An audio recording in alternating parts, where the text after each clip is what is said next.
Ngiyakhuleka kwabesilo nina bakamjwane kaNdaba nina bakamenzi kabonga abalandakazi bebongwa zinjenje zasemqekwini usinqila nganhloko kuzonda intamo nyaka mumbeko zonda isibili inkosi usenza ngakhona leyo ngethemba basaphila abenkosi esithombeni ninabeqhawe umduduzi wakwamabaso ninabezulu eliphezulu insizwa engumlingisi lena idlala indawo kamsizi emidlalweni ka-e.tv osihloko sithi House of Zwide nabeqhawe abantu bakwamabaso bangamantungwa ninabezulu eliphezulu umabaso lona kwaqanjwa ngaye isibongo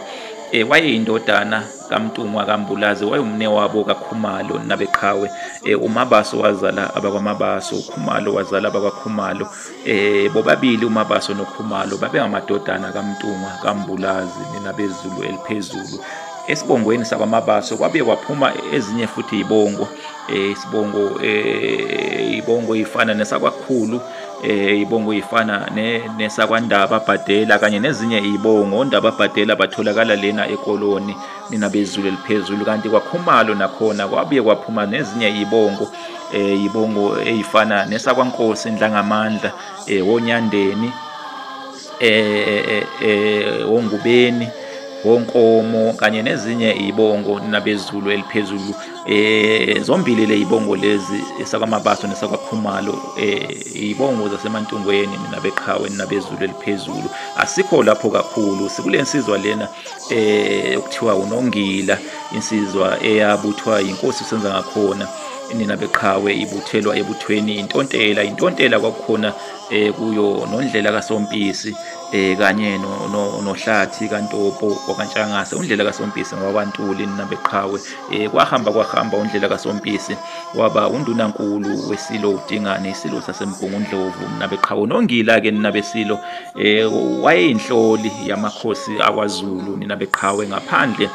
kwesilo uDingane ninabezulu eliphezulu waba inhloli yenkosi senza ngakhona ninabezulu eliphezulu kwathi ngesikhathi selembe isilo uShaka nakhona waba inhloli yakwaZulu ninabezulu eliphezulu wayekhona uNongila kuleli thimba leli elathunywa yilembe lithunywa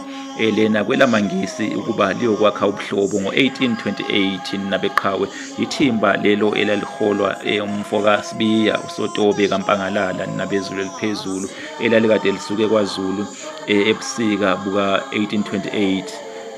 labuya ngomandulo ka1828 lathi malibuya lathola inkosi isikhotheme ingonyama uShaka isikhotheme ninabezulu eliphezulu ngomandulo 1828 lalikade lisuke kusebusika ngo1828 ninabeqhawe lalikade lihamba namangisi lawo mangisi lalikade lihamba nawo ninabeqhawe ayekade efikele esilweni uShaka ngo1824 isilo uShaka sawasikela indawo eThekwini nabeqhawe nabezulu eliphezulu kulawo mangisi kwakukhona uHenry Finn kukhona futhi noFrancis noGeorge Francis nabeqhawe bobabili labo bantu uGeorge Francis bazala amadodana abawetha amagama afana nawabo uHenry Finn wazala uHenry Finn Jr omabili amadodana abo aphila ngesikhathi sesilo uCetshwayo axaka kakhulu awumisa kabi umbuso kaZulu ngesikhathi sesilo uCetshwayo uHenry Finn Jr kanye noGeorge Francis Jr uGeorge Francis Jr wayebuye aziwe ngelikaFebana kusuke kushiwo yena lapho izibongweni zikamntwana uyiBhebhu uma kuthiwa ungalo zimqingo ngoba ziyakwazi ukuphatha isibhamu zinjengezabesuthu bakoFebana abesuthu bakoFebana ke kwakushiwo abantu bakwaMlifi abakaHosi Hosi eHlubi nina bezulu eliphezulu Hlubi Amotha indodana kaMotha nina bezulu eliphezulu abagcina besikelwe indawo isinquthu babesuswe entabazwe besuselwe nje ukuthi bazodala ingxoshungxushu kwaZulu nina bezulu eliphezulu sibuyeleke kuNongila nina besilo bagcina bengafikanga ke oNongila nina beqhawe kwelamangisi abelungu badlala ngabo nina bezulu eliphezulu bagcina bengafikanga bajika endaweni lapho sekuthiwa iseGqeberha khona namhlanje kuyindawo eyayikade yaziwa ukuthi isePort Elizabeth nina beqhawe kwathi ke ngesikhathi sikaMbomboshe Omnyama iSilo uDingane. UNongila wabaleka kwaZulu, ebalekela lona ulaka lweSilo uDingane, kwazise phela iSilo uDingane saba matasa kakhulu, saba busy impela kakhulu, sibulala bonke abantu ababesondelene neLembe neSilo uShaka. Inkosi